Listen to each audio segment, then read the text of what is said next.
Throw away your power for short-term reactions. In this audiobook, we will practice the art of controlling your reactions so that your life is dictated by choice, not emotion. The more control you hold, the more respect you earn from others and from yourself. Let's begin. Chapter 1. Stop letting others control your buttons. There are people, situations and environments that are always trying to reach for your buttons. They poke, prod, provoke, and test you. Sometimes they do it intentionally, sometimes they do it accidentally, but the result is the same. If you react automatically, they gain control. Maybe not control over your entire life, but control over the moment, control over your emotions, and control over the direction of your day. And that's not a small thing. If someone can control your reactions today, they can influence your decisions tomorrow. Think about how often your mood changes because of someone else's comment, tone, attitude, or behavior. A simple sentence can ruin someone's entire afternoon. A single criticism can make a person give up on a goal they were excited about. A small disagreement can turn into an overreaction that damages relationships for months, all because someone touched a button that wasn't protected. The goal of this chapter is to help you protect your buttons, and ultimately, reclaim control over your reactions. You need to become aware of two kinds of control: the control others try to have over you, and the control you allow them to have. Many people are not aware of the second one, but it matters even more. You cannot stop the world from trying to influence you. You cannot make life gentle, predictable, or fair, but you can train yourself not to hand out access to your emotional system. That's where real strength begins. There's a concept worth remembering: provocation only works on the untrained. Someone can provoke you, disrespect you, or underestimate you, but you choose whether to respond impulsively or strategically. You choose whether to react with ego or with intention. You choose whether to give them power or keep it for yourself. That choice is always there, even if it doesn't feel like it in the moment. And the more you practice, the easier that choice becomes. One of the greatest traps people fall into is overreacting to things that don't deserve their energy. Not everything needs to be answered. Not everything needs to be confronted. Not every battle is worth fighting. The real question is, does reacting serve you? Does it help you? Does it move you closer to your goals? If the answer is no, then the reaction is not power, it's weakness disguised as strength. Impulse always feels strong in the moment, but it rarely produces strong results. When you stop letting others control your buttons, something interesting happens. People start adjusting their approach. They stop using the same tricks. They lose the ability to manipulate your emotions. They realize you are no longer easy to trigger, and that creates a shift in how you are treated. People respect those they cannot easily influence. They respect those who think before they react. They respect those who can take an attack without falling apart, and take an insult without losing their composure. This doesn't mean you become passive. It means you become selective. You respond instead of react. You choose your battles instead of fighting everyone that appears. You learn to ask yourself a simple but powerful question: is this worth my energy? And most of the time the answer will be no. That is growth. That is maturity. That is the beginning of becoming unrecognizable to the old you. Control begins with awareness. Awareness becomes practice. Practice becomes strength. And strength eventually becomes identity. That is how you take back your buttons. That is how you stop letting others direct the course of your day. That is how you move from emotional dependency to emotional leadership. Chapter 2. Feel the emotion, don't obey it. Every reaction begins with a feeling. Something happens, your body registers it, and you feel a spark of emotion. Maybe it's irritation, maybe it's insecurity, maybe it's fear, excitement, jealousy, or even pride. The feeling appears fast, and most people assume that once the feeling shows up, the reaction must follow. Emotion, reaction, That's the default sequence. But that sequence is not a law, it's just a habit. A habit you picked up long before you realized it was shaping your life. One of the most powerful skills you will ever develop is the ability to feel without obeying, to feel the emotion but refuse to be driven by it, to watch it rise, pause and ask, what is this feeling trying to get me to do right now? That single moment of questioning separates the impulsive person from the intentional person. It is the difference between reacting to life and directing life. Most people don't struggle because they feel too much. They struggle because they obey too quickly. They feel offended, so they retaliate. They feel anxious, so they avoid. They feel jealous, so they compare. They feel insecure, so they hide. They feel challenged, so they escalate. The emotion fires first, and the reaction follows without review. That is how people create unnecessary conflict, how they damage opportunities, and how they sabotage their own progress. Not because life is cruel, but because they have never learned to interrupt the automatic obedience between emotion and action. So here's a principle worth remembering. Emotions are signals, not commands. Signals offer information. They tell you something is happening inside you, but they do not decide what you must do next. Anger might be telling you a boundary was crossed. Fear might be telling you something unfamiliar is ahead. Jealousy might be telling you what you value. Insecurity might be telling you that your identity needs development. Emotions are messengers. Do not shoot the messenger. Do not worship the messenger. Listen, learn, and then choose your response. This is where emotional maturity is built. Emotional maturity is not the absence of emotion, it is the control of obedience. You can be angry and not explode. You can be afraid and still move forward. You can feel jealousy without attacking someone. You can feel disrespected and still respond with dignity. That is real power. The people you admire in history, leadership, business or life are often not the ones who never felt emotion. They are the ones who didn't let emotion drive the car. There is a myth that strong people are unfeeling. That is not true. Strong people feel deeply. Strong people feel intensely. But strength means you don't let the first feeling become the final decision.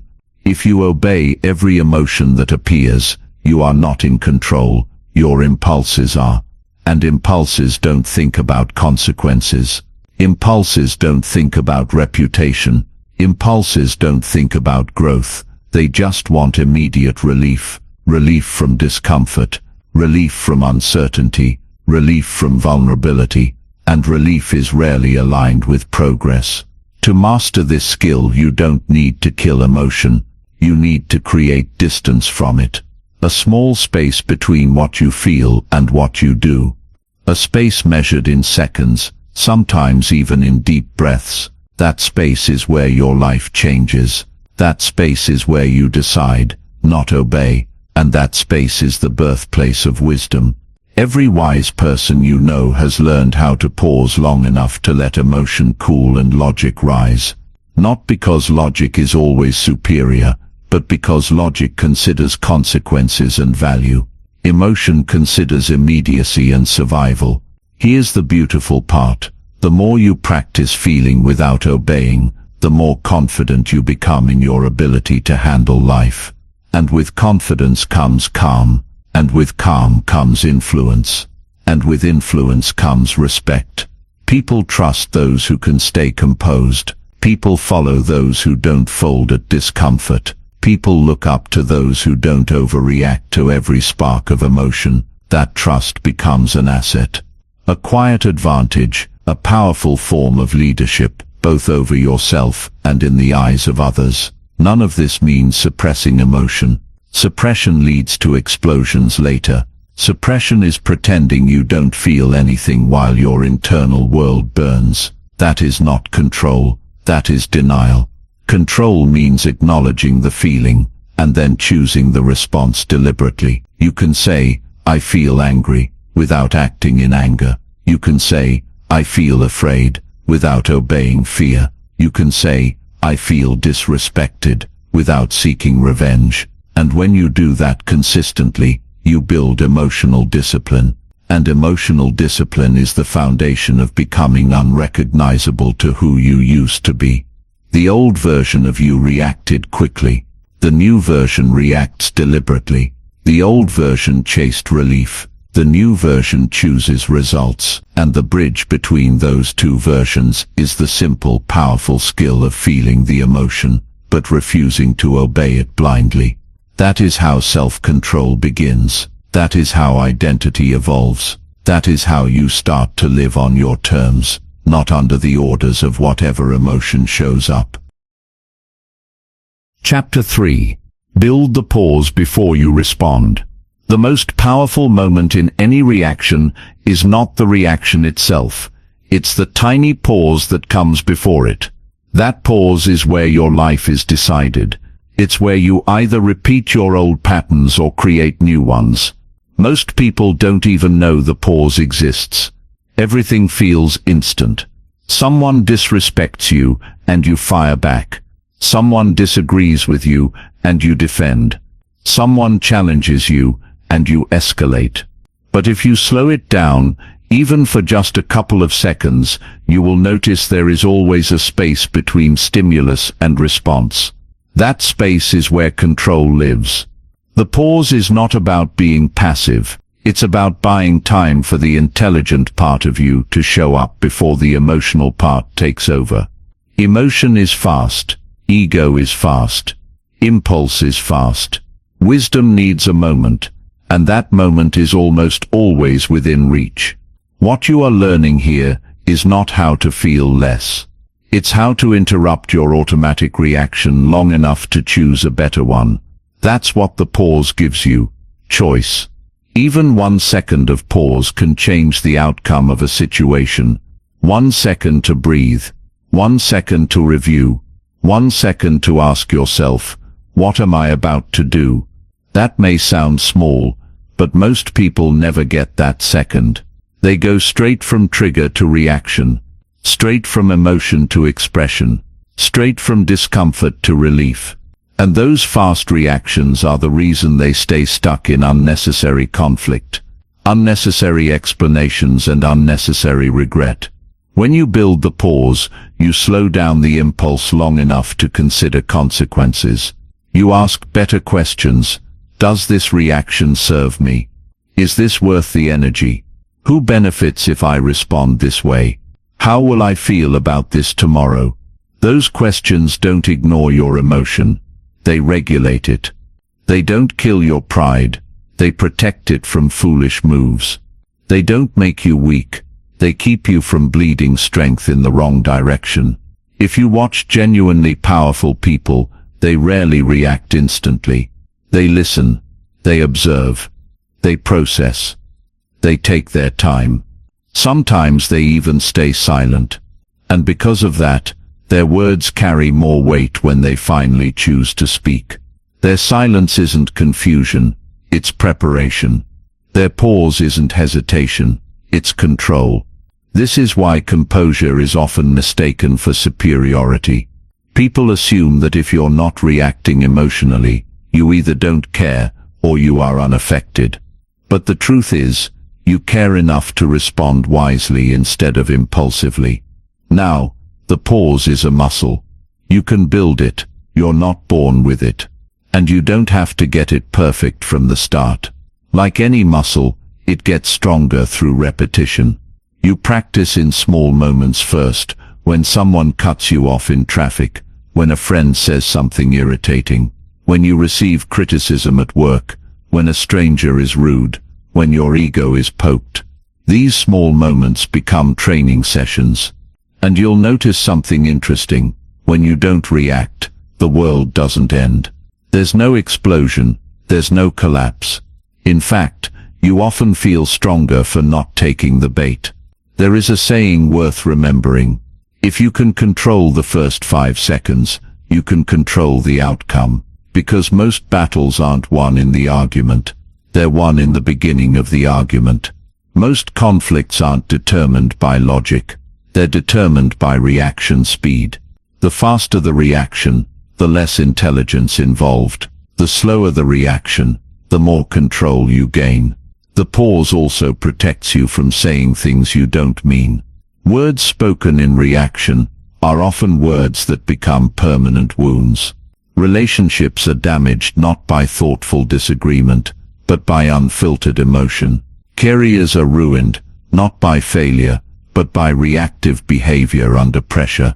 Opportunities are lost, not by incompetence, but by lack of composure at critical moments. The pause prevents you from turning temporary feelings into permanent outcomes. Some people fear the pause because they associate speed with strength. But strength is not about speed. Strength is about direction. A fast reaction going the wrong way creates damage. A slower reaction going the right way creates advantage. And advantage is far more valuable than momentary emotional satisfaction. As you master the pause, you will also notice something subtle. Life becomes less chaotic. You stop feeling like everything demands your immediate attention. You stop feeling like you must defend yourself at every moment. You stop feeling controlled by what others say or do. The pause becomes your filter. It lets you decide what deserves a response and what doesn't. It lets you choose battles instead of being dragged into them. And eventually it becomes part of your identity. The old version of you reacted first and thought later. The new version thinks first and reacts only when necessary. That transformation doesn't happen overnight, but it happens faster than you think when you start practicing intentionally. The pause is small, but it leads to big changes. It gives you power, and the silent kind of power is the kind that lasts. Chapter 4. Refuse the bait that triggers you. Every environment has bait. In conversations, in conflicts, in workplaces, in relationships, and especially online. Bait is anything designed to pull you into reacting emotionally, defensively, or impulsively. It may look like an insult, a provocative comment, a disrespectful tone, a subtle jab, a challenge to your competence, or even a compliment laced with competition. The purpose of bait is simple: to make you react. Because once you react, you lose control. And once you lose control, someone else takes the lead in the interaction. You have to understand something fundamental. Not every provocation deserves a reaction. Sometimes the bait is obvious. Someone speaks to you rudely, or tries to embarrass you in front of others. Other times it's subtle, like someone questioning your ability, or making you feel like you need to prove your worth. But the moment you grab the bait, you enter their frame, you start speaking their language, you fight their battle, not yours. That is how power shifts silently, without anyone announcing it. People take bait for one main reason. The ego hates being challenged. When you feel misunderstood, dismissed, or disrespected, a part of you wants to defend, explain, or correct. It wants justice right now. It wants validation right now. It wants to restore image right now. But reacting is rarely the way to get any of those. In fact, reacting usually gives the other person exactly what they wanted from the beginning: access to your emotional system. If you look at real power dynamics, the strong rarely take the bait, not because they are afraid, but because they are strategic. They understand that reacting is often what the other side wants. If someone can drag you out of character, they win. If they can make you emotional, they win. If they can make you lose your composure, they win. And they win without lifting anything heavy, just by triggering you. There is a quote that fits perfectly here: when you argue with fools, you become one. The moment you take the bait, you enter a space where the best outcome is zero, and the worst outcome is damage. You gain nothing by proving yourself to someone who set the trap. If they cared about truth, there would be no bait. If they cared about understanding, there would be no provocation. Bait is not about resolution, it's about reaction. This is why restraint is a power move. When you refuse to take the bait, something interesting happens. The person who tried to pull you in now has to sit with their own energy. Their tension has nowhere to go. Their escalation finds no opponent. Their attempt at manipulation falls flat, and more often than not, it becomes obvious to everyone watching who holds the higher position. Refusing the bait doesn't mean you let people disrespect you.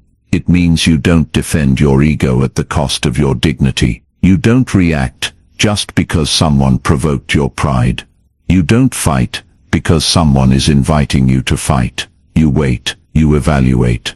You decide whether engagement benefits you or not, and most of the time, it won't. Consider how much pain, drama, and wasted time occurs because someone took the bait. Arguments that last days, feuds that last months, resentment that lasts years, all because of a moment of provocation, all because someone couldn't walk away, all because someone thought reacting was a form of strength. Strength is not proven during the provocation. Strength is proven during the restraint. Anyone can react. Anyone can throw words, escalate conflict, or defend themselves aggressively. That's easy. What's difficult is staying composed when everything inside you wants to fire back. What's difficult is asking, who benefits if I respond right now, and realizing the answer is not you. Refusing the bait also protects your reputation. People form opinions about others, not just from how they speak but from how they respond under stress. If you are easily triggered, you will be seen as emotionally light. If you are easily provoked, you will be seen as reactive and predictable. But if you show restraint, if you refuse to be pulled into unnecessary battles, if you respond only when it matters, you build quiet authority. And quiet authority is one of the strongest forms of social influence. Eventually, refusing the bait becomes a kind of filter. It keeps you out of petty conflicts. It keeps you out of low-level conversations. It keeps you out of situations that do not serve your goals. The world is full of noise and invitations to waste your energy. You do not have unlimited energy to waste. Choosing not to react is how you conserve it for things that matter. The old version of you might have taken every bait, defending, arguing, proving, correcting, reacting to every spark. The new version of you chooses silence when appropriate, strategy when necessary, and engagement only when it serves your long-term direction. That is how you stop being controlled by external triggers. That is how you take ownership of your reactions. That is how you begin moving from emotional survival to emotional leadership. Chapter 5. Rewrite the story in your mind. Every reaction is born from a story, not the story of what happened, but the story you tell yourself about what happened. Two people can experience the exact same situation and react in completely opposite ways, not because the event was different, but because the meaning they assigned to it was different. Meaning drives emotion, and emotion drives reaction. If you want to change the way you react, you must change the story you attach to the moment. Imagine someone interrupts you while you're speaking.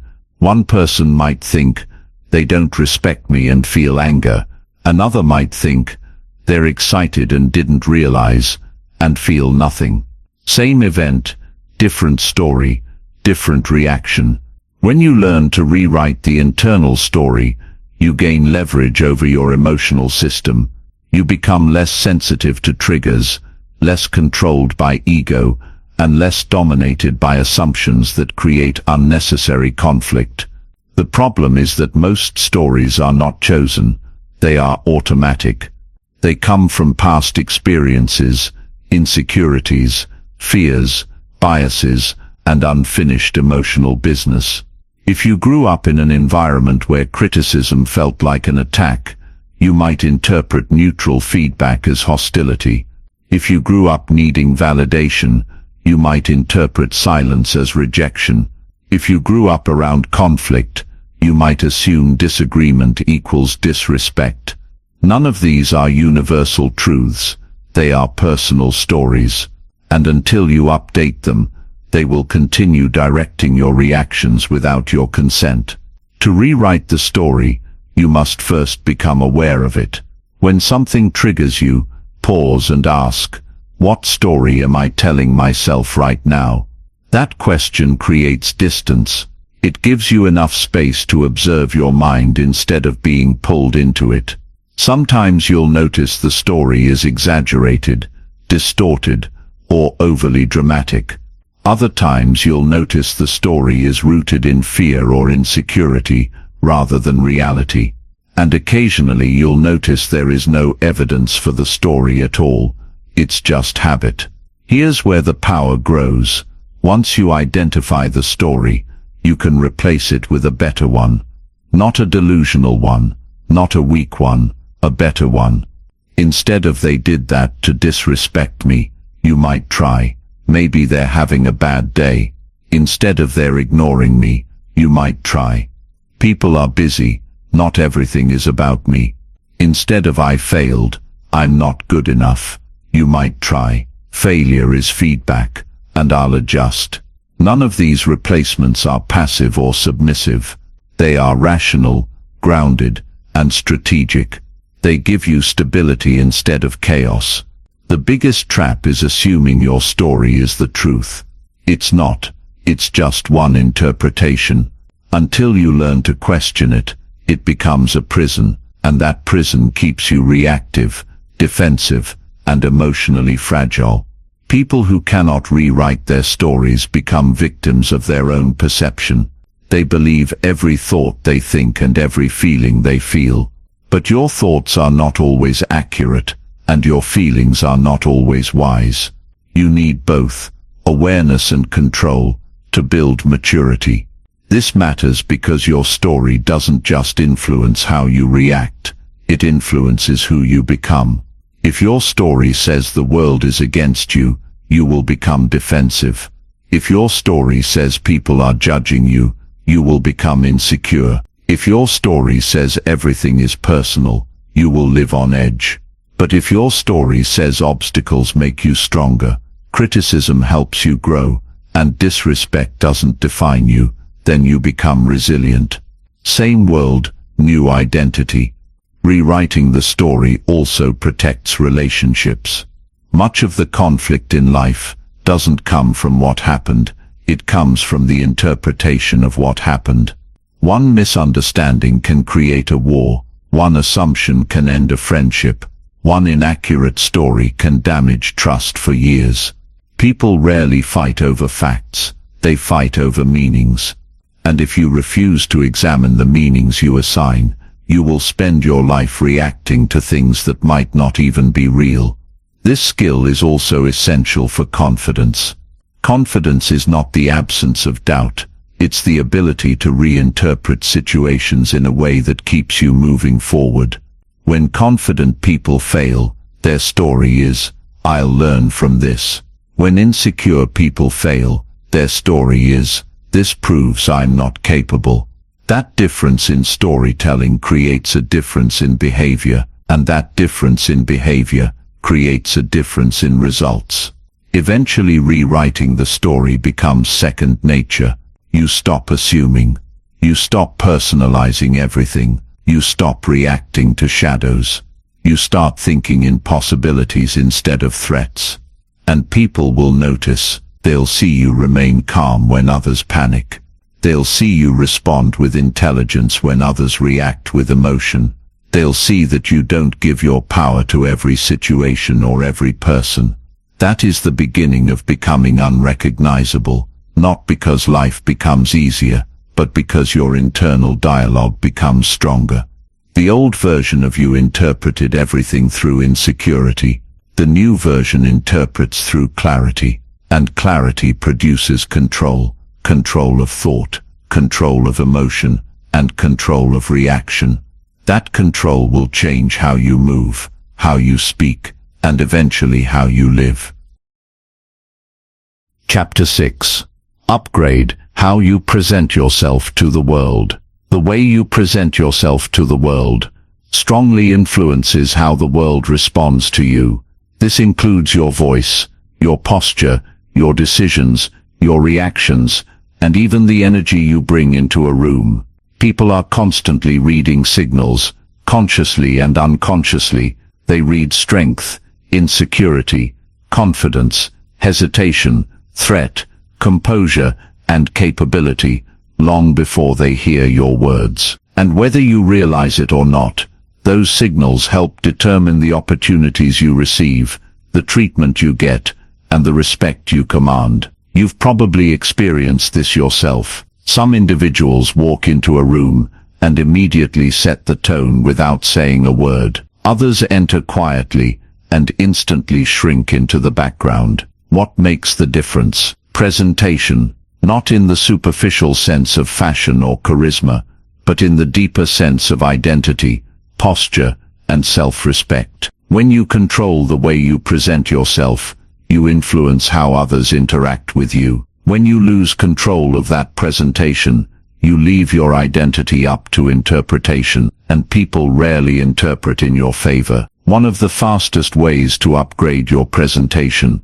is by controlling your reactions. Emotional volatility signals unpredictability. Unpredictability signals instability. Instability makes people cautious. When you are easily triggered or easily flustered, the world knows exactly how to manipulate you. The more predictable your reactions are, the easier you are to control. But when you become the kind of person who responds with composure, even under stress, your presence changes. Your silence becomes strategic. Your restraint becomes impressive. Your steadiness becomes influence. There is an important distinction here.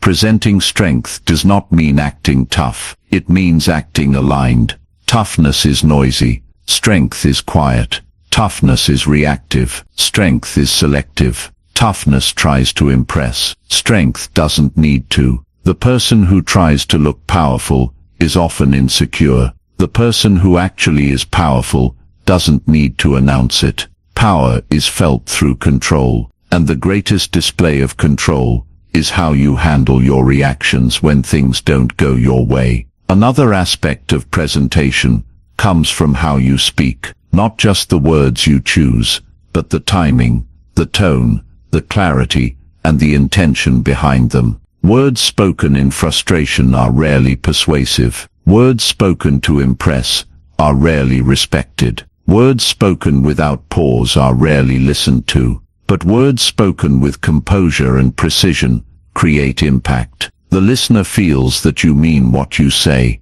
They feel that you are not begging for agreement. They feel you have your own center. Body language plays a role as well, not in the gimmicky sense of power poses, but in the foundational sense of how you carry yourself. Do you slouch or do you stand with presence? Do you rush or do you move with intention? Do you occupy space or do you try to disappear? These are not small details. They shape perception. People treat you according to how you treat yourself. If you present yourself as someone who requires permission, the world will ask you to prove yourself. If you present yourself as someone who knows their value, the world adjusts to accommodate it. Your identity also develops through consistency. When you are consistent, people trust you. When you are erratic, people watch you. Trust creates opportunity. Watching creates hesitation. Upgrading your presentation means becoming someone others know how to engage with. Someone whose reactions are stable, whose word is reliable, and whose decisions are not ruled by impulse. In the long run, that reputation becomes a strategic advantage. People prefer to partner with, promote, invest in, and bet on individuals who maintain composure under pressure. An overlooked part of presentation is the energy you bring into situations. Some people bring urgency, anxiety, or insecurity wherever they go. Others bring confidence, patience, and clarity. Energy is communication without words. Energy creates atmosphere, and atmosphere influences decision-making. If your presence puts others at ease, they are more willing to listen. If your presence adds tension, they prepare to defend. Your reactions are one of the strongest contributors to the energy you project. The more control you have internally, the more stability you radiate externally. Upgrading how you present yourself is not about pretending to be someone else. It is about revealing a more disciplined and refined version of who you already are. It is the process of removing unnecessary behaviors that weaken your influence and replacing them with behaviors that strengthen it. The people you admire for their presence were not born with it. They built it. They built it by learning to control their reactions, regulate their emotions, and carry themselves with purpose. Eventually, as your presentation evolves, the world begins treating you differently. People interrupt you less. They challenge you less. They provoke you less. They respect your time more.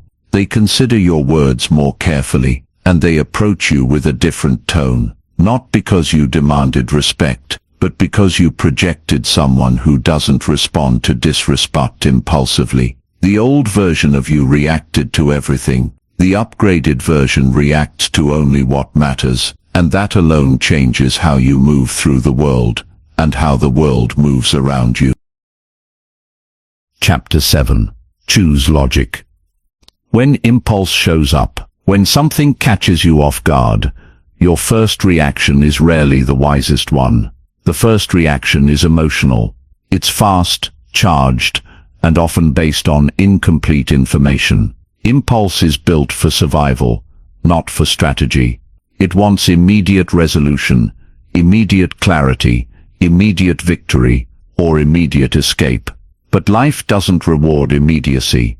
Life rewards alignment, and alignment comes from choosing logic over impulse, especially in moments when emotions demand the steering wheel. Impulse says, react now. Logic says, think first. Impulse says, protect your pride. Logic says, protect your future. Impulse says, make them feel what you feel. Logic says, do what benefits you long term. Notice the difference. One is loud, one is quiet, one is impatient, one is steady. One wants relief, one wants results. And the version of you that becomes unrecognizable is the one that chooses results over relief. Most people assume they are logical because they think, I know what's going on. But knowing is not the same as choosing. You can know what is wise and still react impulsively. You can know what is right and still do what feels good in the moment. Logic doesn't merely exist in your mind. It has to win the battle against your emotions when the moment tests you. That battle is where maturity is built. That battle is where strength is proven.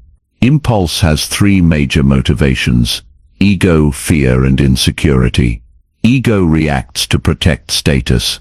Fear reacts to protect safety. Insecurity reacts to protect image. None of these are wrong. They are just incomplete. They cannot see far ahead. They cannot consider future consequences. They cannot calculate impact. Logic, on the other hand, sees the whole board. It asks questions like, if I react this way, what happens next? What does this cost me? Is this a good trade? The person who learns to think in trades, to evaluate reaction as an investment, becomes extremely powerful. Reactive people lose because they trade long-term respect for short-term emotional comfort. They trade reputation for release. They trade control for expression. But resilient, strategic individuals do the opposite.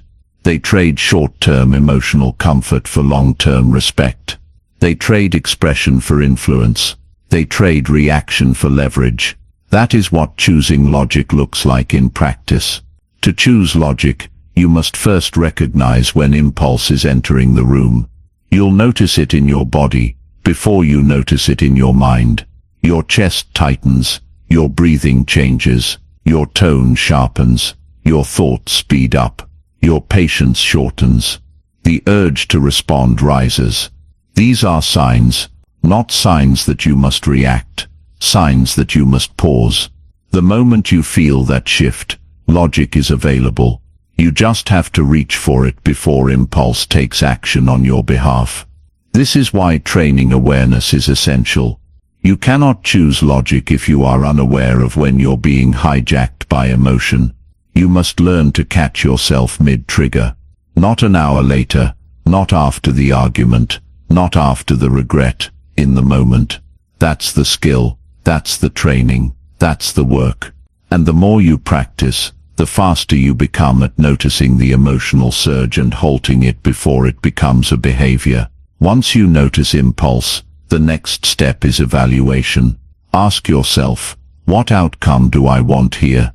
This is a powerful question, because it forces your mind to shift from emotional defense to strategic thinking.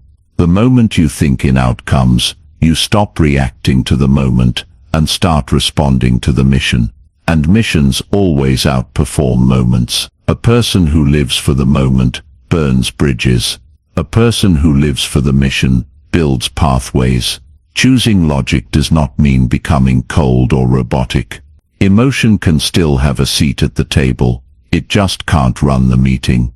Emotion brings passion, connection, meaning, and drive. Logic brings direction, structure, clarity, and timing.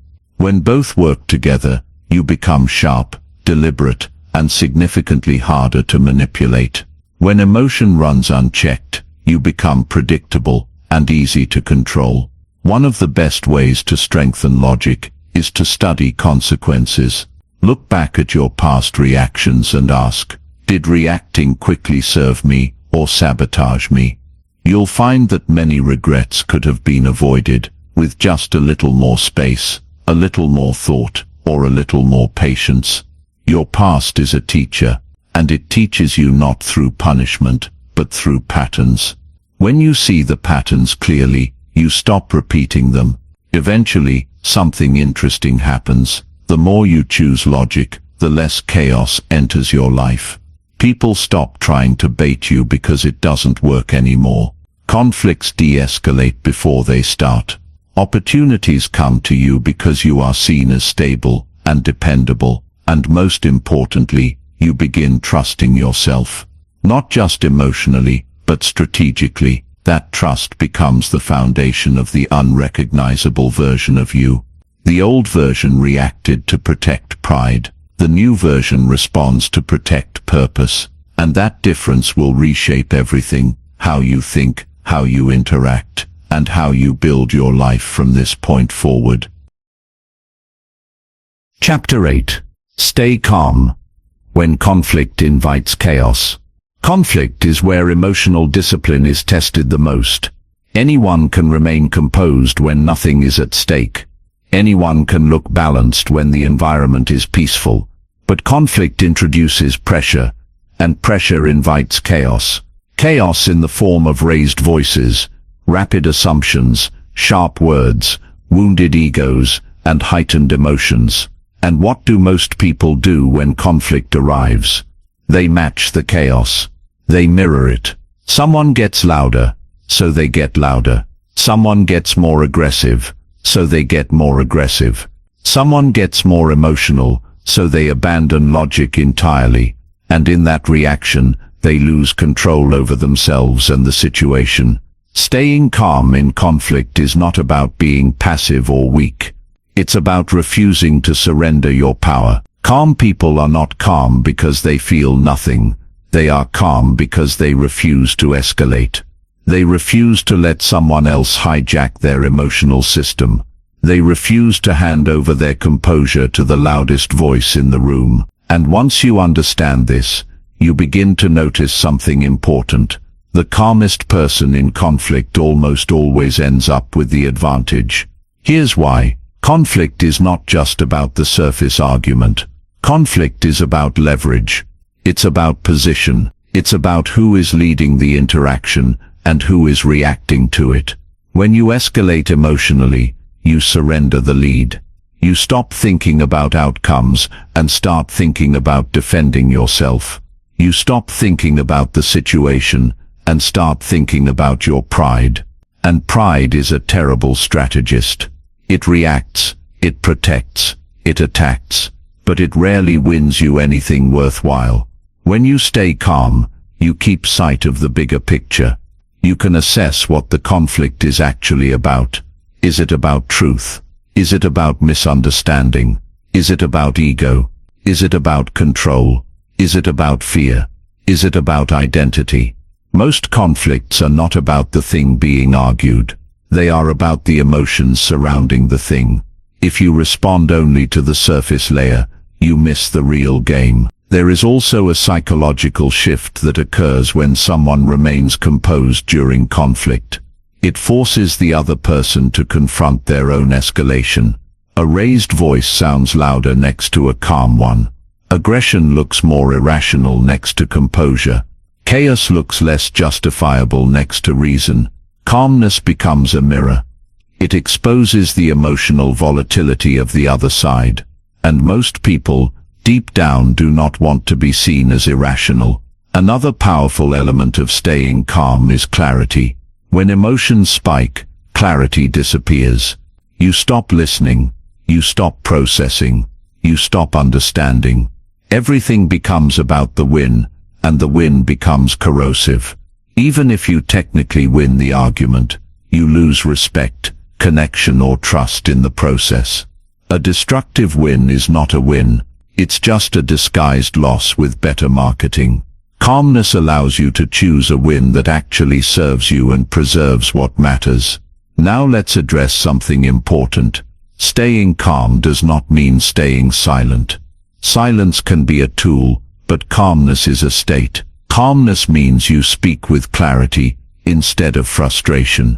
It means you take pauses instead of interruptions. It means you ask questions instead of making accusations. It means you seek understanding instead of dominance. And here's the irony.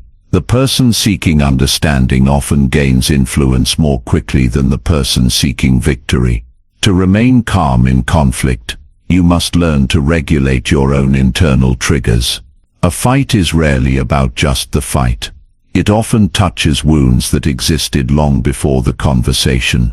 If criticism triggers you, it might not be the criticism that's painful, but the fear of not being good enough. If disagreement triggers you, it might not be the disagreement that's painful, but the fear of being dismissed or unseen. If disrespect triggers you, it might not be the disrespect itself, but the fear of losing status. When you detach the conflict from your identity, the conflict becomes easier to handle. Another strategy is to slow the pace. Conflict accelerates quickly. Voices get faster, hearts beat faster, thoughts rush. When you slow the pace, by slowing your speech, by asking clarifying questions, by taking intentional pauses, you break the rhythm of escalation. Escalation needs momentum. If you interrupt the momentum, escalation weakens. This is how negotiators, leaders, and mediators gain control in heated environments. Finally, staying calm creates outcomes that impulsive people never access. Relationships are preserved. Decisions are made with intelligence instead of emotion. Opportunities remain open instead of being burned by pride. You walk away with self-respect instead of regret. And perhaps most importantly, you show yourself that you are no longer controlled by chaos. The old version of you entered conflict ready to win arguments. The new version enters conflict ready to win outcomes. That shift makes all the difference, and it is one of the clearest signs that you are becoming unrecognizable to the person you used to be. Chapter 9. Don't waste your energy on every noise. One of the most exhausting ways to live is to respond to everything. Every comment, every opinion, every piece of gossip, every provocation, every piece of news, every slight inconvenience, all of it can consume you if you don't learn to filter. Life is loud, people are loud, the world is full of noise disguised as importance. And if you don't develop the discipline to ignore the noise, you will burn your energy on things that produce nothing in return. Noise is anything that demands a reaction without offering a result. Think about how often people fall into this trap. They react to the opinions of strangers online. They react to the moods of coworkers. They react to the behavior of drivers on the road. They react to relatives who love drama. They react to friends who love chaos. They react to people who crave attention more than truth. And every one of those reactions costs energy. Energy that could have been invested in building a better life, improving skills, strengthening relationships, or simply enjoying peace. You must understand, energy is currency. Where you spend it determines your returns. If you spend it on noise, you get nothing. If you spend it on growth, you get leverage. If you spend it on drama, you get fatigue. If you spend it on discipline, you get results. Strong people are not strong because they fight more battles. They are strong because they choose fewer battles, and the right ones. Filtering noise begins with recognizing that not everything deserves your attention. Attention is one of the most valuable forms of power you possess. Whatever you give attention to grows in your life. If you give attention to problems, problems grow. If you give attention to goals, goals grow. Noise wants attention, and the moment you hand it over, noise becomes influence. But influence without intention is dangerous. It makes you reactive, not strategic. Social environments thrive on noise. Some people communicate not to connect, but to provoke. Some criticize not to help, but to feel superior. Some gossip not to inform, but to distract. And if you don't notice these patterns, you will find yourself pulled into battles that don't belong to you. Someone else's negativity becomes your stress. Someone else's insecurity becomes your argument. Someone else's drama becomes your weekend. Meanwhile, your goals sit untouched, your energy drains, and your mind becomes cluttered with problems that were never yours to solve. There is a mental shift that changes everything. Not every situation is yours to fix. Not every statement is yours to answer. Not every provocation is yours to address. And not every emotion is yours to match. When you learn to let things pass through your mind without hooking into them, you become extremely difficult to disturb. That is not detachment in the cold sense, it is detachment in the mature sense. Detachment as a strategy, detachment as a filter, detachment as protection. To avoid wasting energy on noise, you must develop criteria for engagement. Ask yourself simple questions. Does this matter? Does this serve me? Will this matter in a month? Will this matter in a year? Does responding benefit me, or just soothe my ego? Most of the time your ego wants to react, but your growth wants to ignore. The ego wants to be right. Growth wants to be effective. The ego wants attention. Growth wants direction. A powerful example of this is silence. Silence is not weakness. Silence can be a shield, a strategy, and a test. Silence forces others to reveal the depth or shallowness of their intentions. If the noise is superficial, it dies without your participation. If the noise has substance, it persists with clarity. Silence teaches you who deserves your energy. People who seek understanding will ask. People who seek drama will escalate. Silence exposes motivations. Another key component is emotional conservation. You have limited emotional capacity. You cannot invest in everything. If you waste emotional resources on noise, you lose the ability to invest in the things that matter: relationships, ambitions, skills, purpose, health. Many people don't lack motivation. They lack available emotional bandwidth because they've spent it all on things that produced nothing. They were busy, but not productive. Exhausted, but not fulfilled. The world rewards those who know how to allocate energy wisely. High performers, respected leaders, and mentally stable individuals all share this trait. They don't react to everything. They protect their attention. They protect their time. They protect their emotional state. Not out of selfishness, but out of understanding that their resources are limited and valuable. Eventually, when you stop responding to every noise, something profound occurs. Life becomes quieter, not because the world changed, but because you did. You stop hearing invitations to chaos. You stop noticing insults that once offended you. You stop caring about opinions that once controlled you. You stop getting dragged into pointless debates. The noise was always there.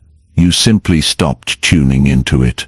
The old version of you reacted to noise. The new version listens only to signal. Signal is information that helps you grow, build, learn, or move forward. Noise is everything else. The moment you make that distinction, you stop wasting your power and start reclaiming your life. Chapter 10. Trade short-term comfort for long-term power. One of the core reasons people react impulsively is because impulse promises immediate relief. Relief from discomfort, relief from uncertainty, relief from embarrassment, relief from pressure, and relief feels good in the moment. It soothes the ego. It protects the image. It gives you something right now. But here's the problem. The things that feel good right now often cost you later. And the things that cost you right now often reward you later. This is the trade that separates the easily triggered from the deeply disciplined. Delayed gratification is not just a financial concept. It's not just about saving money or investing. It's about emotional behavior. It's about identity. It's about how you handle stress, temptation, provocation, and desire. When you choose to react quickly, you choose short-term comfort. When you choose to pause, think, and respond deliberately, you choose long-term power. And long-term power always wins. Consider how often people damage their future for the sake of immediate comfort. They lash out in anger and damage relationships. They defend themselves aggressively and damage credibility. They pursue validation instantly and damage their dignity. They argue to win today and lose influence tomorrow. The pattern is everywhere. Comfort now, consequences later. The more mature path flips the equation. Discomfort now, strength later. Emotional maturity is built on this principle. Strong people tolerate emotional discomfort. They tolerate awkward silence. They tolerate delayed validation. They tolerate uncertainty. They tolerate being misunderstood temporarily, because they understand that short-term discomfort buys long-term respect. Weak people demand comfort now. They demand explanations now. They demand validation now. And in that demand, they lose leverage. A powerful example of this is the urge to react defensively.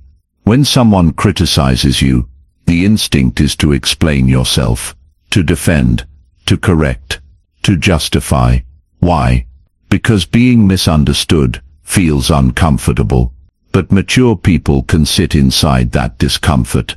They understand that not every critic deserves clarification, and not every situation benefits from immediate defense. Sometimes the strategic move is to let misunderstandings resolve themselves over time. Sometimes the best response is improvement, not explanation. Sometimes the results you produce later will erase the doubts people have today far more powerfully than any speech could. Another form of short-term comfort is avoiding decisions. People procrastinate, not because they are lazy, but because deciding creates discomfort. Deciding means committing. Committing means risking failure.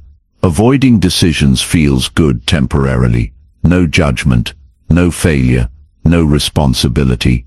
But long-term indecision is one of the fastest ways to lose power. Powerful people make decisions. They accept the discomfort of uncertainty now to gain direction later. Delayed gratification also applies to communication.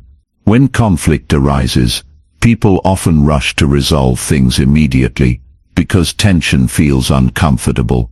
But not every conflict should be resolved in the moment you feel it. Sometimes people need time to cool. Sometimes information needs to settle. Sometimes clarity arrives only after silence. When you force resolution because you can't tolerate emotional tension, you solve nothing. You just soothe your feelings. Then there is the trap of instant pleasure. Food cravings, impulsive purchases, distractions, social media, validation seeking. All of these offer comfort with no long-term benefit. They are easy to indulge in because the rewards are immediate. But the more you indulge in immediate pleasure, the less you build capacity for long-term power. Pleasure chases feelings.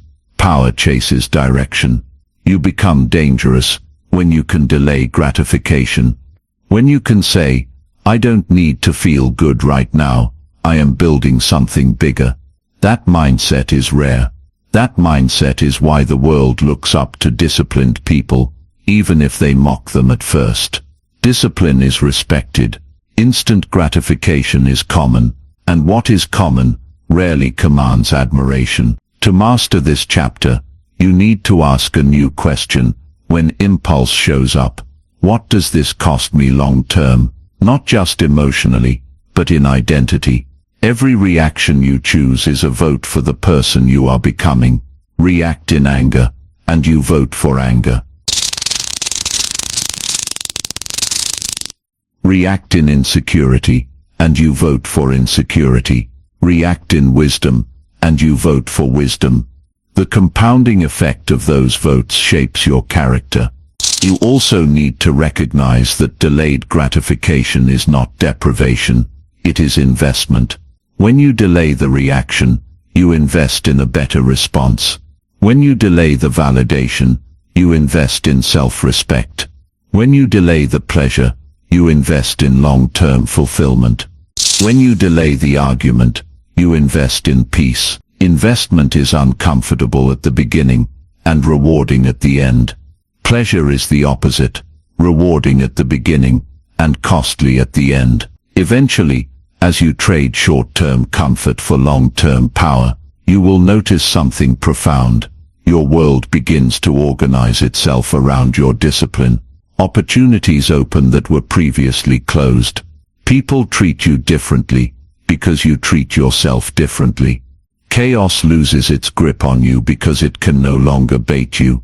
The version of you that once chased relief now chases mastery.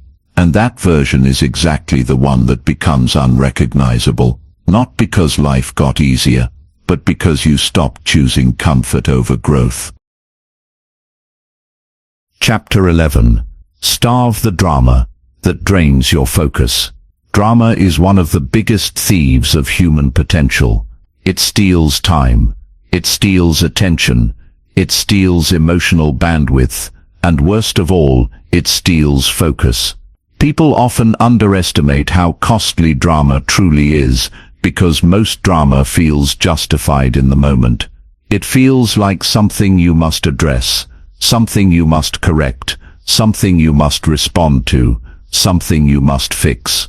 But when the dust settles, you realize it produced nothing.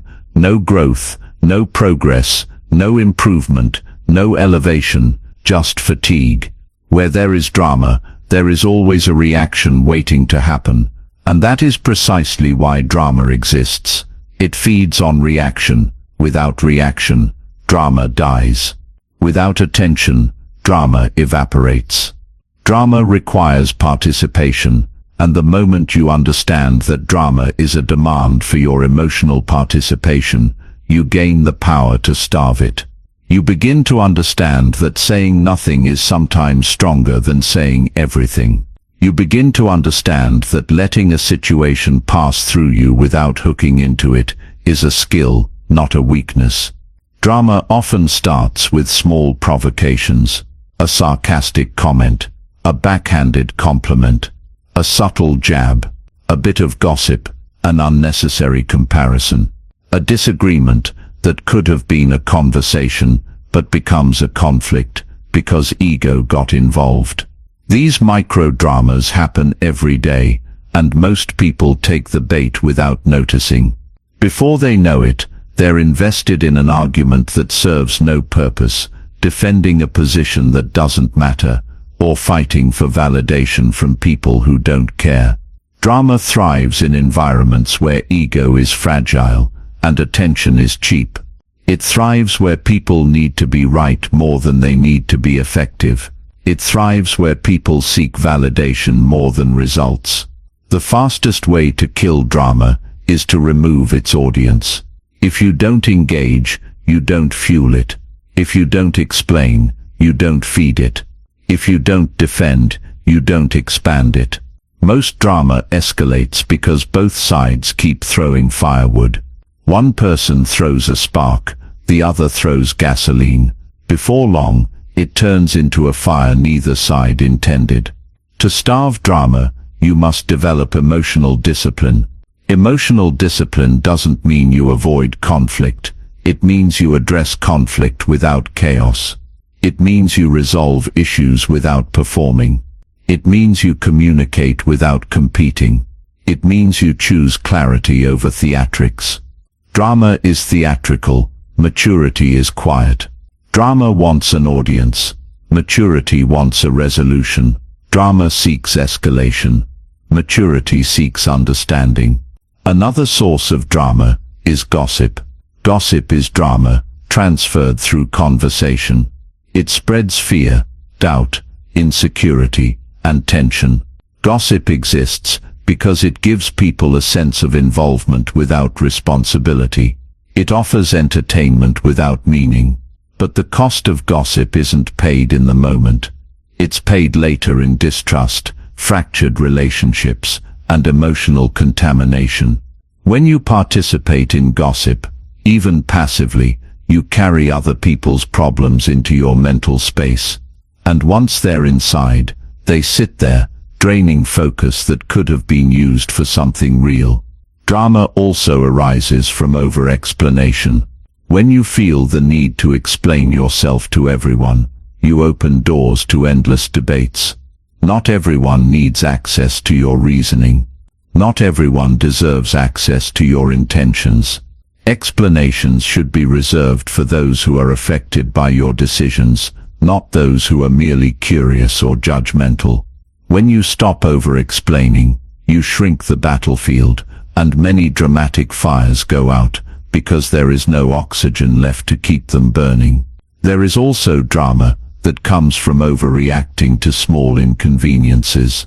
Someone is late, someone forgets something, someone doesn't respond when you expected, someone disagrees with your idea. These are minor events that can become dramatic if your emotional response inflates them. When you treat small things as big things, you train your nervous system to live in chaos. The strongest people don't make small things bigger, they make big things smaller. They break problems down. They de-escalate instead of escalate. And in doing so they preserve peace. Here's the bigger picture. Drama steals from your goals. It steals from your creativity, your discipline, your relationships, and your mental clarity. People who are constantly involved in drama rarely make meaningful progress, because progress requires sustained focus. When your attention is constantly bouncing between emotional fires, you never have enough fuel for long-term work. Drama makes you reactive. Greatness requires you to be proactive. The moment you begin starving drama, your life starts changing. Conversations get shorter. Relationships become healthier. Boundaries become clearer. Your mind becomes quieter. People who thrive on chaos either adjust or drift away. And your time, which was once spent managing other people's emotions, becomes available for building your own life. This is not selfishness, it is sovereignty. The old version of you reacted to every spark. The new version lets sparks burn out on their own. That doesn't just protect your peace, it builds power. The less you feed drama, the more energy you have for growth.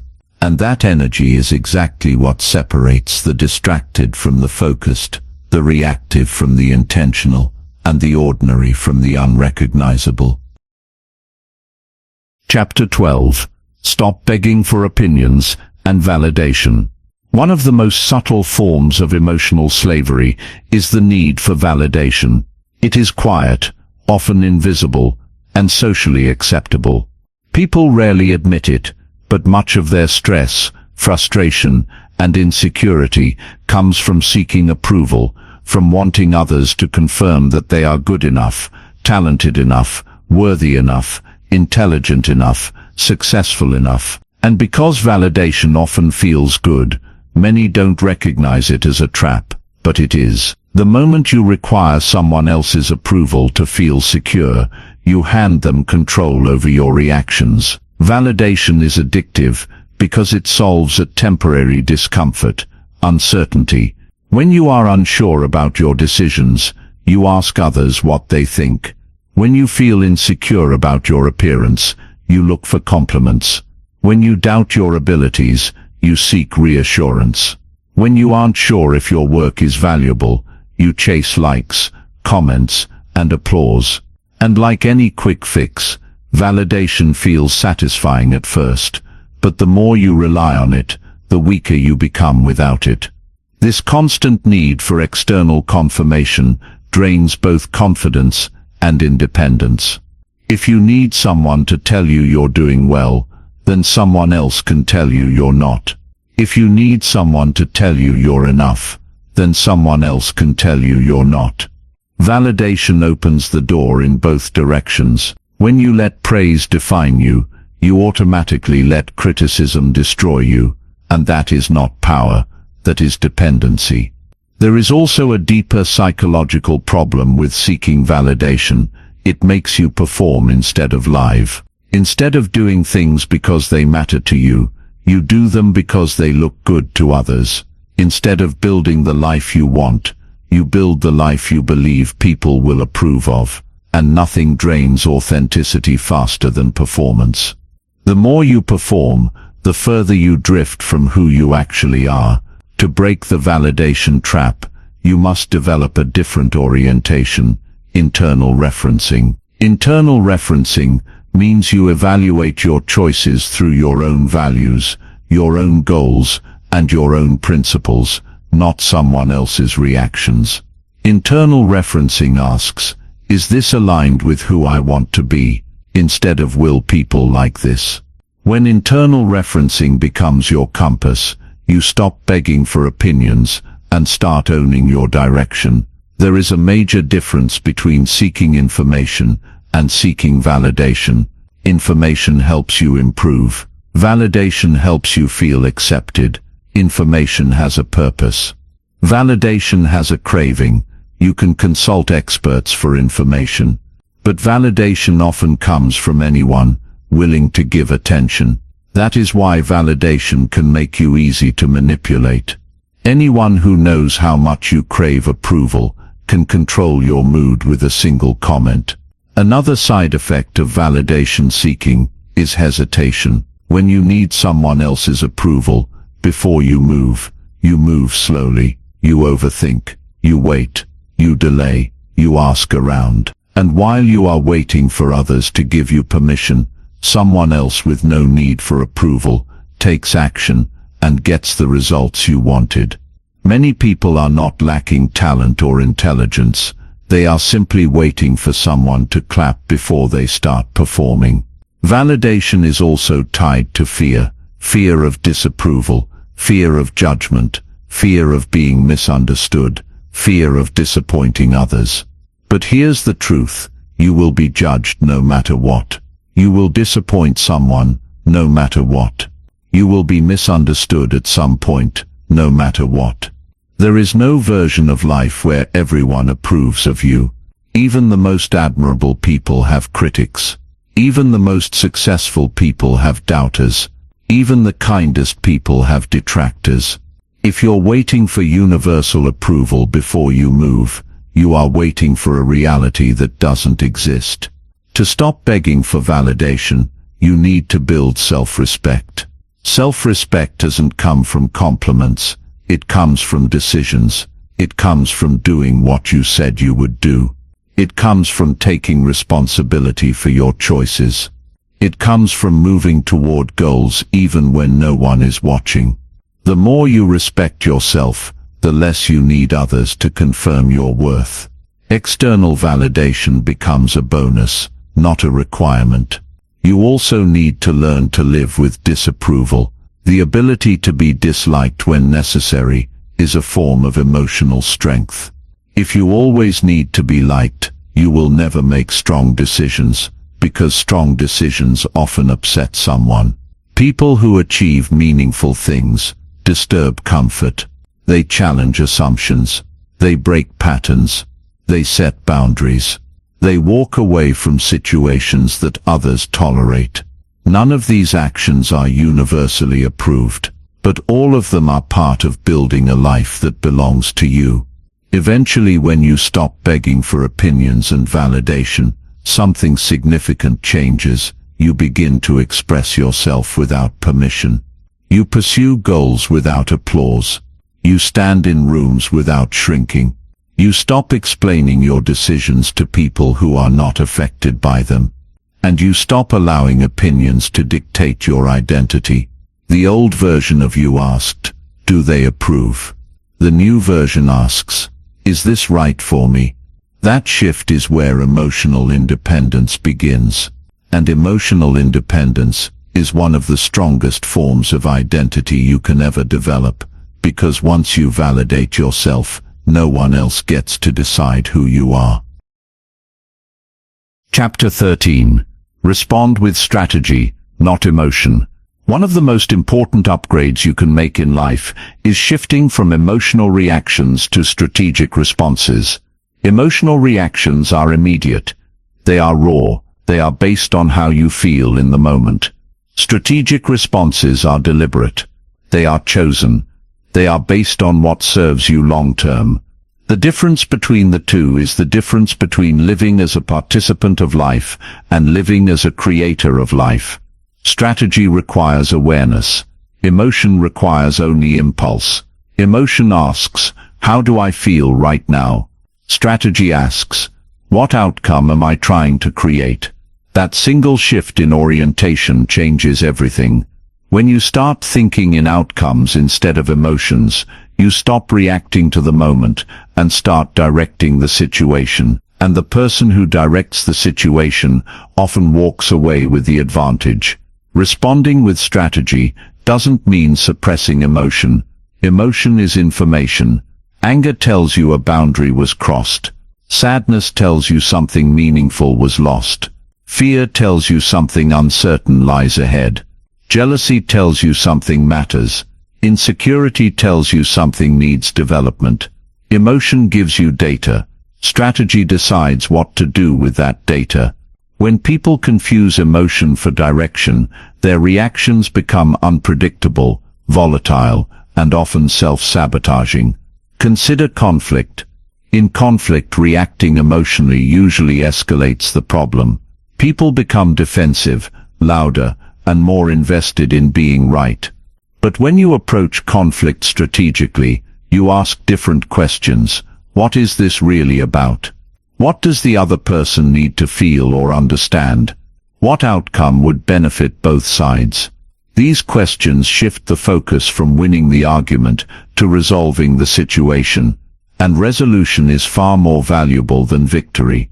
Strategy also applies to timing. Not every response should happen immediately.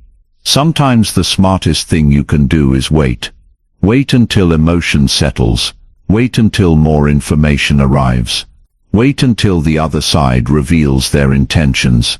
Strategic people understand that timing is a weapon. They don't rush to speak just because there is silence. They don't rush to act just because there is pressure. They don't rush to explain just because someone demands answers.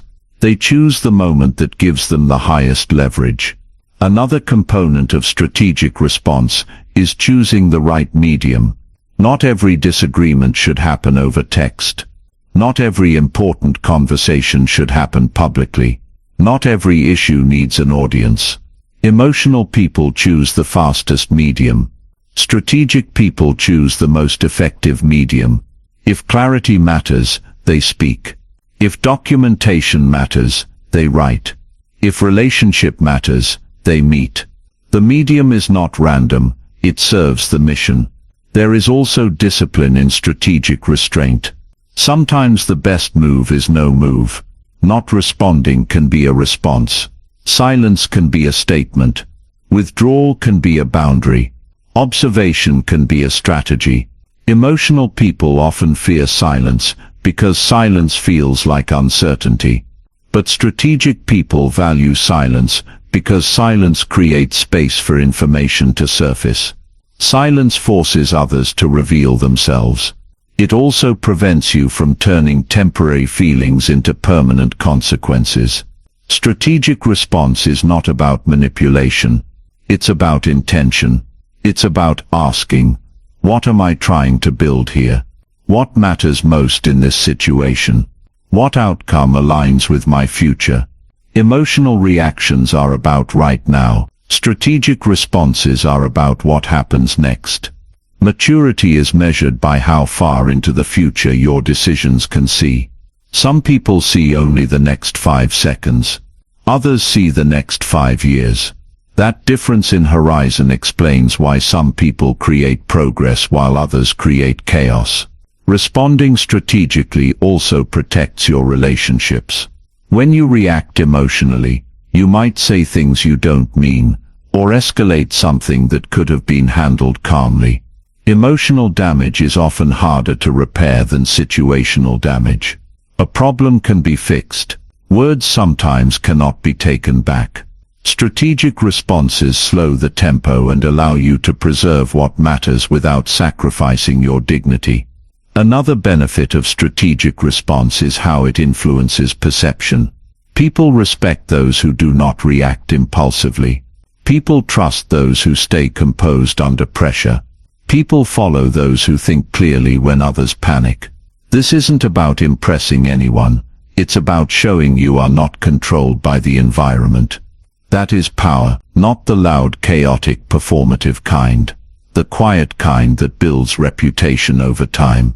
To master strategic responding, start using 3 core questions whenever something triggers you. What outcome do I actually want here? Will reacting emotionally get me that outcome? What response increases my leverage instead of decreasing it? When you start evaluating situations through that lens, something remarkable happens. Life becomes less reactive and more intentional. You stop fighting battles that don't matter. You stop over-explaining. You stop arguing with people who are committed to misunderstanding you. You stop defending yourself against every opinion. You conserve energy for the things that move your life forward. The old version of you reacted emotionally and wondered why things kept getting messy. The new version responds strategically and watches life become more aligned. That shift does not make you cold, it makes you effective.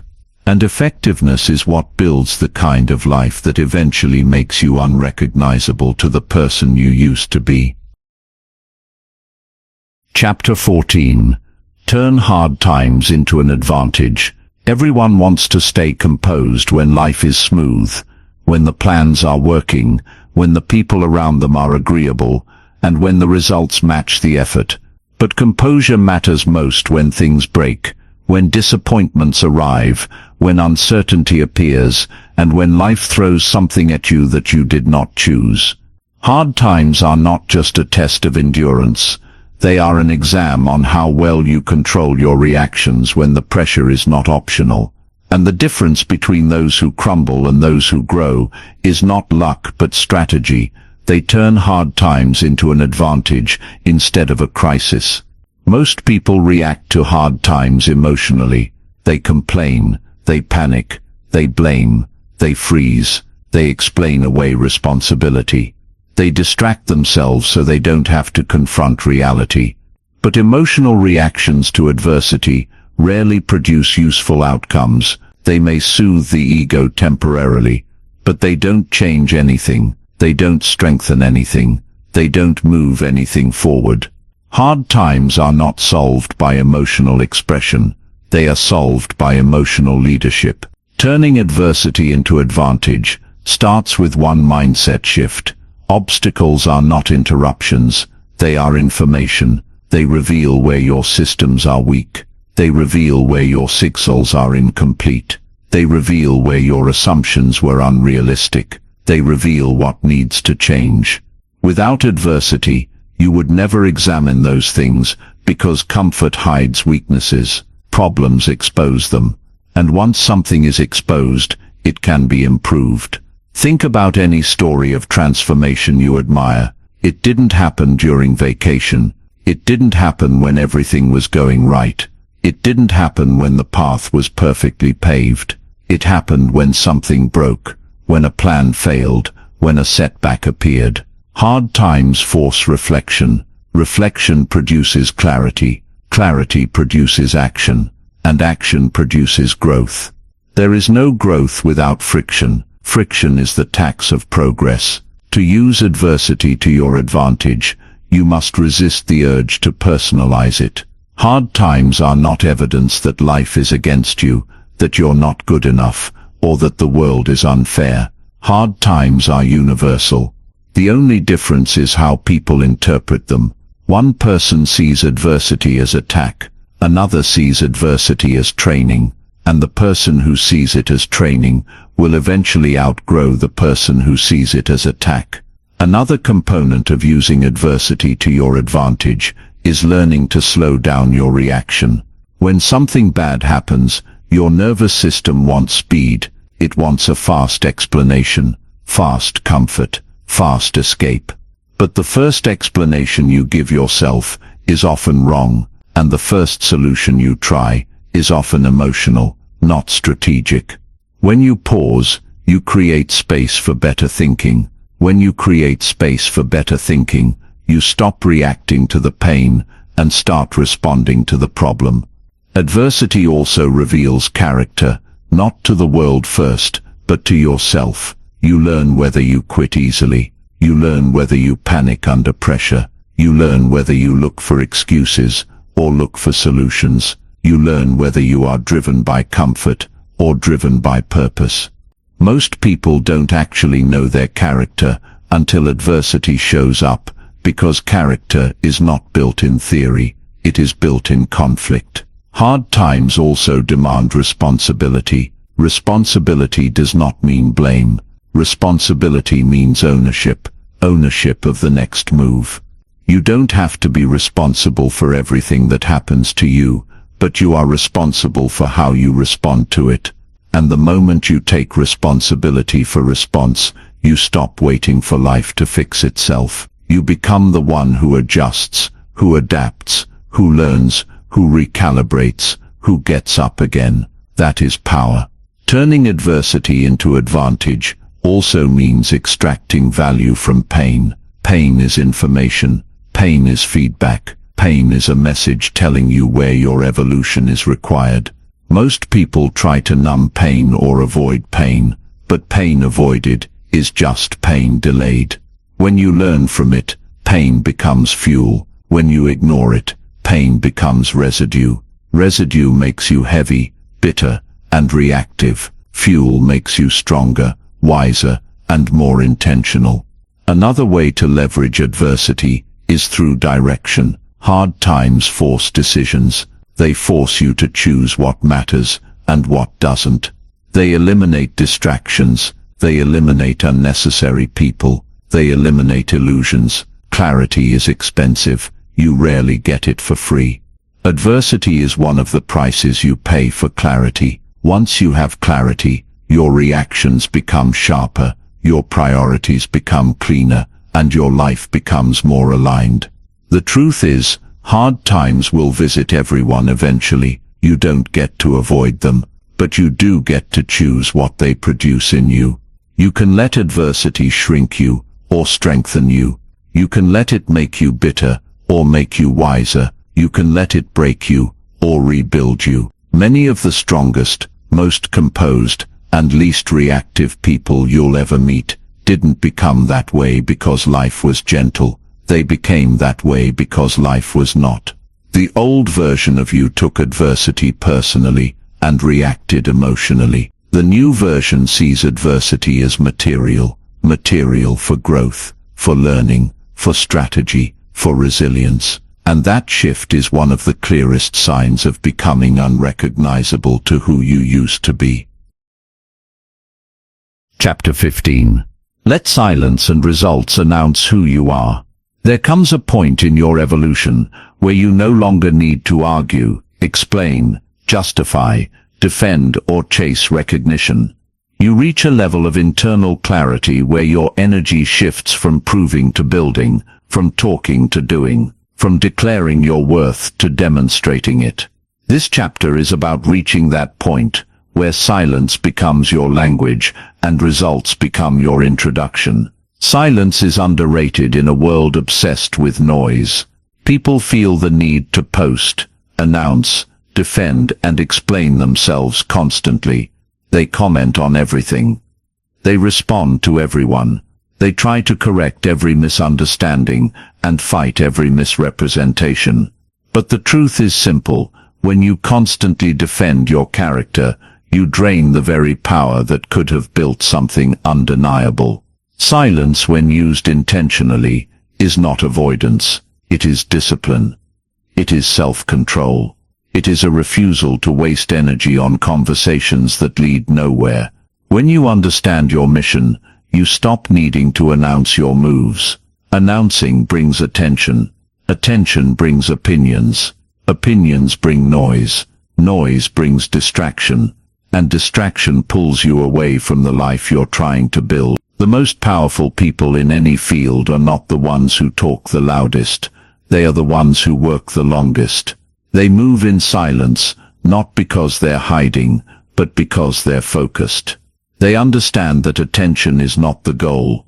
Progress is. When you stop reacting to every comment or criticism, something incredible happens.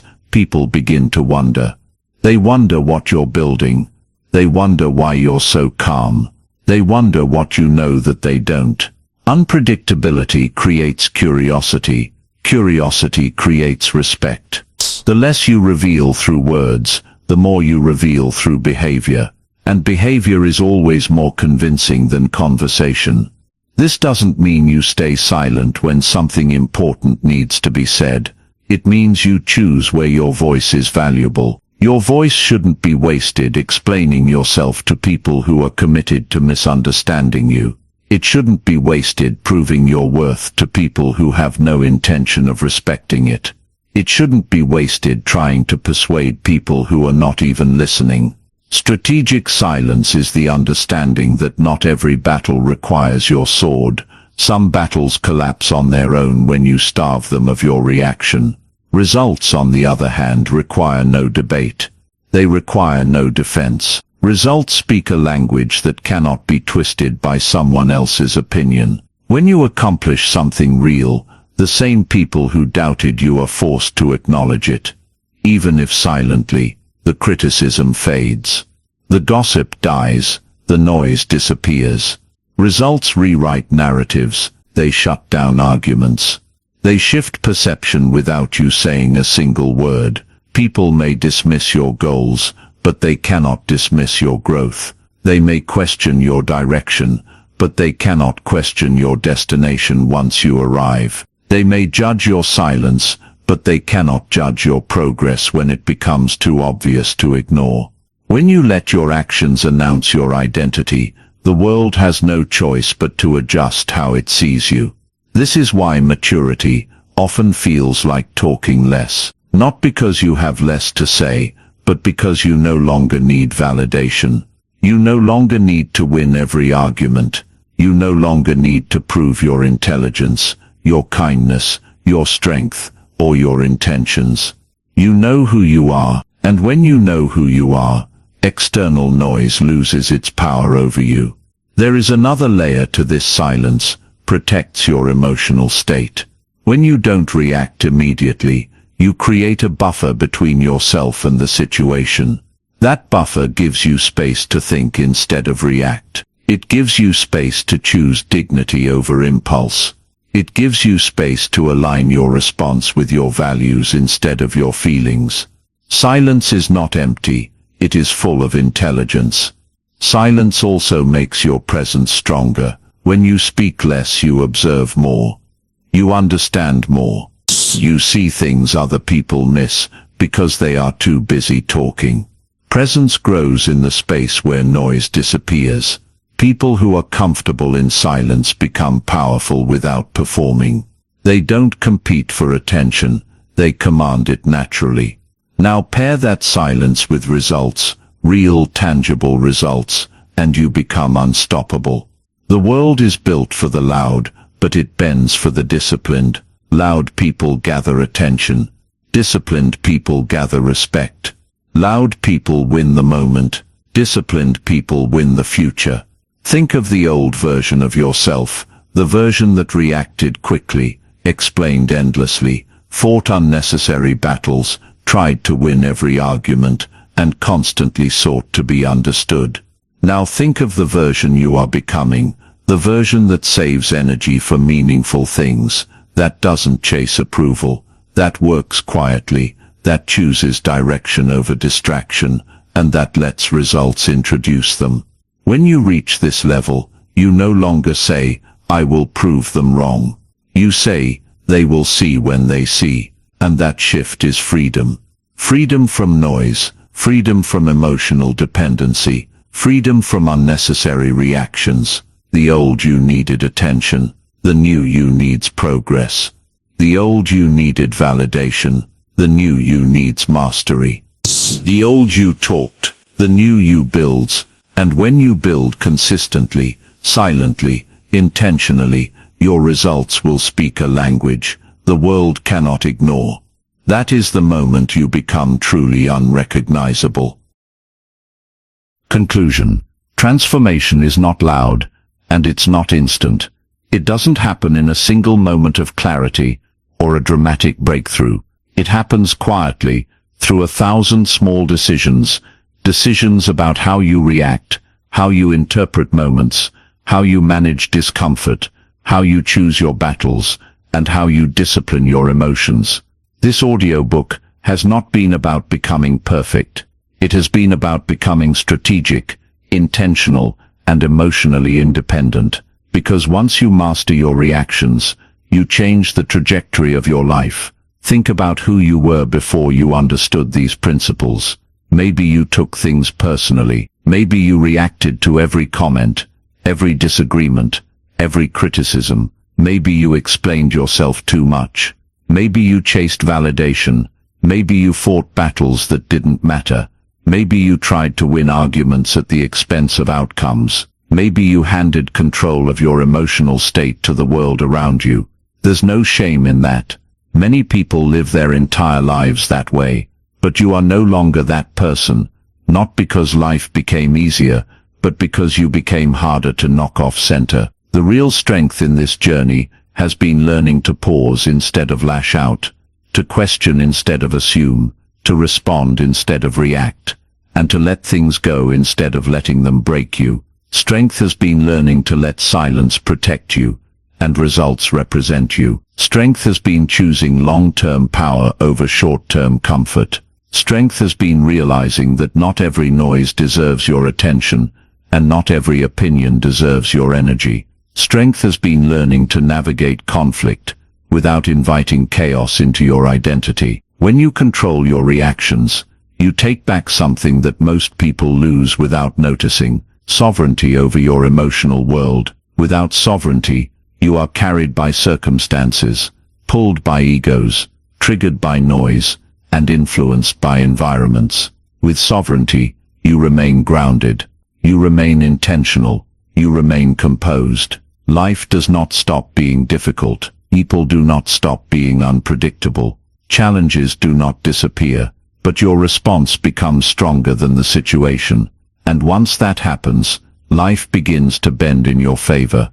Now imagine what happens when this way of living compounds over time. A single day of restraint might feel small, a single moment of composure might feel insignificant, but months of composure turn into reputation, years of composure turn into identity, and identity shapes destiny.